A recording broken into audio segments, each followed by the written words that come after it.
Hey, welcome back to Triple M Mars team. It's 20 to 1. Outside looking gloomy with a chance of rain. We've got a special mental health talk up next after the break. You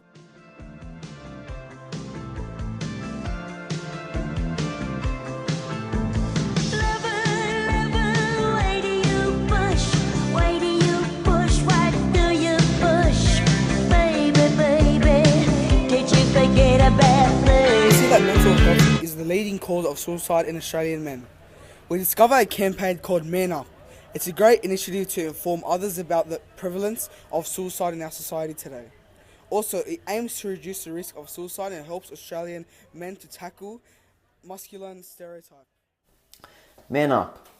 We've been telling our men this for years, but is it healthy? Suicide is now the leading cause of death for Australian men aged between 15 to 44. And alarming new research suggests that some men choose to take their own life rather than appear weak by asking for help.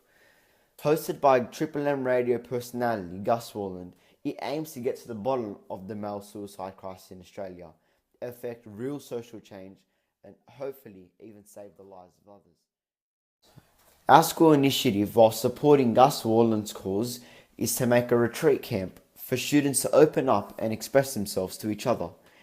Many activities will run throughout the day to make sure the participants are confident and happy with themselves. In partnership with the Tomorrow Men students, will come better and stronger than ever. So men are known for bottling things up, but when you're feeling down, taking action to call in extra support is the most responsible thing to do. We are supporting the Beyond Blue Foundation to help men find comfort to express themselves.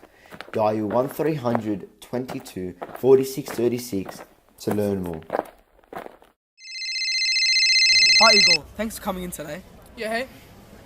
So how was your personal experience with suicide? Could you just tell us a bit about it? Yeah, mate. It's been real hard for me. So when I was a kid, I had really nice parents, and they raised us pretty well. And I was 5 years younger than my brother. 5 years younger than my brother. Sorry about that.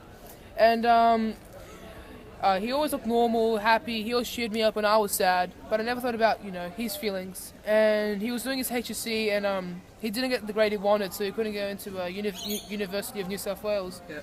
So he started having depressive states, not being as happy as he was, and I never really noticed it until now, and So he's Igor, gone now. how are you Sadly. able to overcome the hardships of losing someone so close to your heart? So when it first happened and I heard about my brother dying, I always blame myself for it. I punched myself in and in every day, days on and days on in my bed, crying about it, and I realized I'm not probably the only person that feels this way. That's their fault for someone else killing themselves.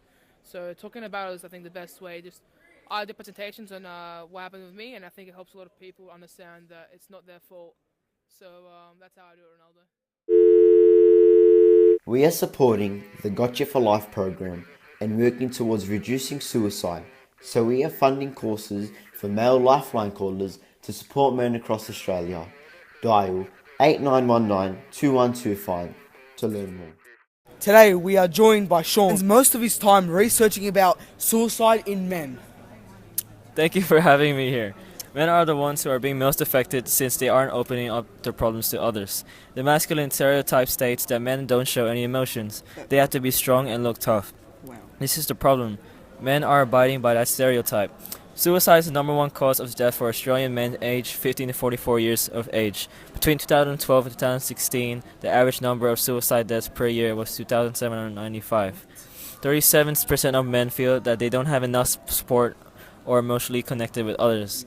That's why men are isolating themselves and depending on their depression and anxiety, and they think the only way to end it is for suicide. Thanks Sean for coming in. We appreciate your words. Thanks for your time. Thanks for having me. The Triple M Mars team, stay tuned.